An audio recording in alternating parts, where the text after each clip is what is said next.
जो प्रसंग में आम प्रभु वाक्य आलोचना करवा आलोच्य प्रसंग हूँ हृदय ठीक अच्छी तो हृदय ठीक अच्छी तो गोटे प्रश्न अच्छी आप हृदय ठीक अच्छी प्रिय भाई भाई मैंने आम बेले बेले आम गुड़े विषय को जत्न नौ कि हृदय को जत्न नौ जागतिक ठीक अच्छे हार्ट प्रोब्लेम आसिले आम जाऊँ डॉक्टर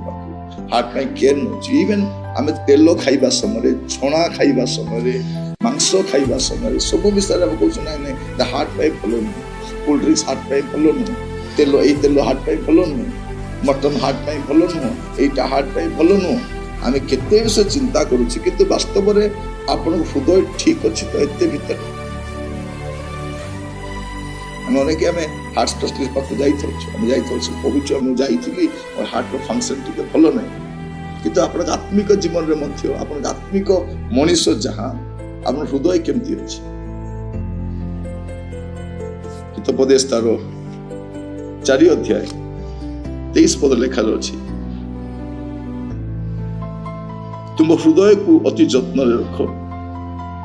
जेहेतु तहिरु जीवन प्रवाह जन्म तुम हृदय को अति जत्न रख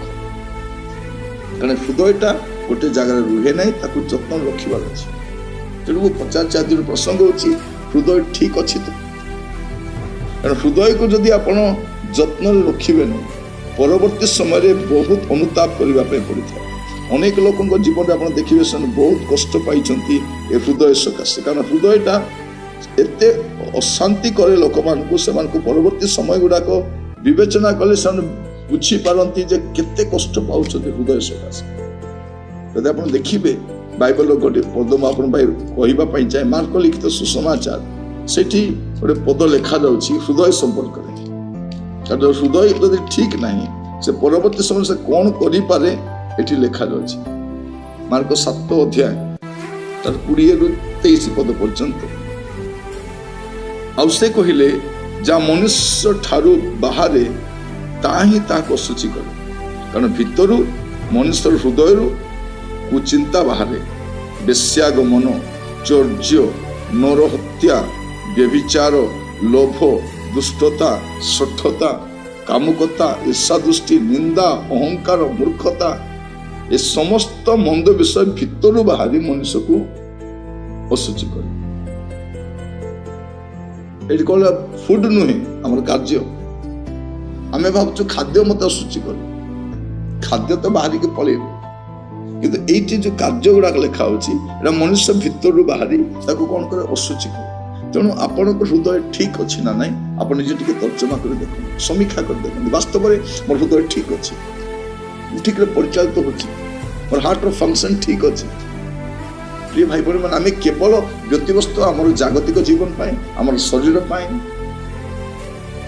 आम बारंबार डॉक्टर पाक धाऊँ आसुचु जाऊँ किंतु वास्तव में मो हृदय अवस्था केमती अच्छी लिखा जाच्छी हृदय कौन बाहर कुचिंता बाहर आ ट्रीटमेंट डॉक्टर पाखे नहीं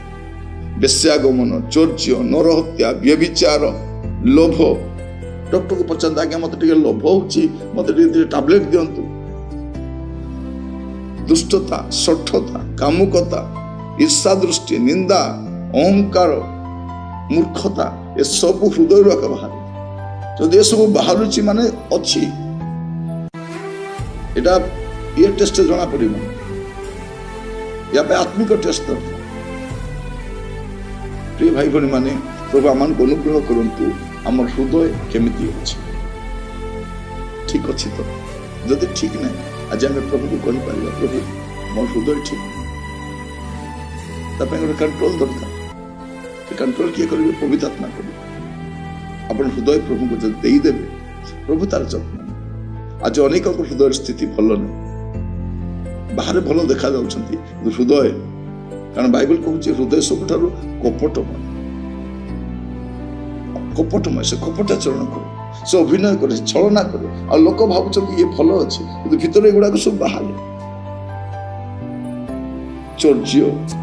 शठता कामुकता ईर्षा दृष्टि अहंकार मूर्खता ये सब हृदय बाहरी आज प्रार्थना करवा प्रभु को कहवा प्रभु मोर हृदय अवस्था ठीक जदि हृदय ठीक हो कौन बाहर ଜୀବନର ଜଳସ୍ରୋତ ପ୍ରବାହ କରିବ। ଯଦି ମୋ ହୃଦୟ ଠିକ ଥିବ ମାନେ ଗୁଡ଼େ ଉତ୍ତମ ବିଷୟ ମୋ ଭିତରୁ ବାହାରିବ।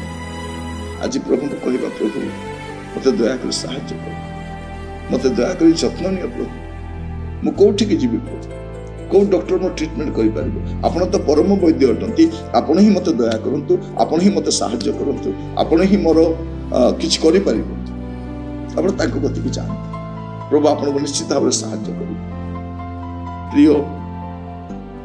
ଭାଇ ଏବଂ ଭଉଣୀ ମାନେ, ଆପଣଙ୍କ ହୃଦୟ କେମିତି ଅଛି ଆପଣ ଟିକେ ବିବେଚନା କରିବେ। ପ୍ରଭୁ ଆପଣଙ୍କୁ ଆଶୀର୍ବାଦ କରନ୍ତୁ। ଆସନ୍ତୁ ପ୍ରାର୍ଥନା କରୁ। ଅନୁଗ୍ରହକାରୀ ପିତା ପରମେଶ୍ୱର, ଆପଣଙ୍କ ଦାସ ଭାବେ ମୁଁ ପ୍ରାର୍ଥନା କରୁଛି। ପ୍ରଭୁ ଆମମାନଙ୍କ ମଧ୍ୟରେ ଅନେକଙ୍କ ହୃଦୟର ଅବସ୍ଥା ଭଲ ନାହିଁ। ଆମେ ଅନେକ ପ୍ରକାର ଦୁଷ୍ଟତା, ମନ୍ଦତା, ଶଠତା, ଅଶୁଚିତା, ନାନା ପ୍ରକାର ପାପରେ ଲିପ୍ତ ହେଇଛୁ ପ୍ରଭୁ। ଆମର ହୃଦୟର ଅବସ୍ଥା ଭଲ ନାହିଁ, ଫଙ୍କସନ ଠିକରେ ହଉନାହିଁ ପ୍ରଭୁ। ମୁଁ ପ୍ରାର୍ଥନା କରୁଛି ଆମମାନଙ୍କୁ ପ୍ରତ୍ୟେକଙ୍କୁ ସାହାଯ୍ୟ କର, ଯେପରି ଆମର ହୃଦୟର ଆମେ ଯତ୍ନ ନେଇପାରିବୁ। ପ୍ରଭୁ ଆମର ଦୁର୍ବଳତା ଆମେ ସ୍ୱୀକାର କରୁଛୁ। ଯୀଶୁଙ୍କ ନାମରେ ଆପଣ ଆମମାନଙ୍କୁ ଦୟା କରନ୍ତୁ, ଆପଣ ଆମମାନଙ୍କୁ ଅନୁଗ୍ରହ କରନ୍ତୁ, ଆପଣ ଆମମାନଙ୍କୁ ସାହାଯ୍ୟ କରନ୍ତୁ। ପାପ ପଥରୁ ଫେରିବା ପାଇଁ, ମନ୍ଦତାରୁ ଫେରିବା ପାଇଁ, ଅବାଟରୁ ଫେରିବା ପାଇଁ, ଦୁଷ୍ଟତାରୁ ଫେରିବା ପାଇଁ ଆପଣ ଆମମାନଙ୍କୁ ସାହାଯ୍ୟ କରନ୍ତୁ। ହେ ପ୍ରଭୁ, ମୁଁ ଆପଣଙ୍କ ଦାସ ଭାବରେ ପ୍ରାର୍ଥନା କରୁଛି। ମୋ ପ୍ରତ୍ୟେକଙ୍କୁ ସହିତ ରହିବାକୁ ଆଦର, ମହିମା, ଗୌରବ ଯୁଗେ ଯୁଗେ ଆପଣ କରିବେ। ପ୍ରାର୍ଥନାଟି ମୋର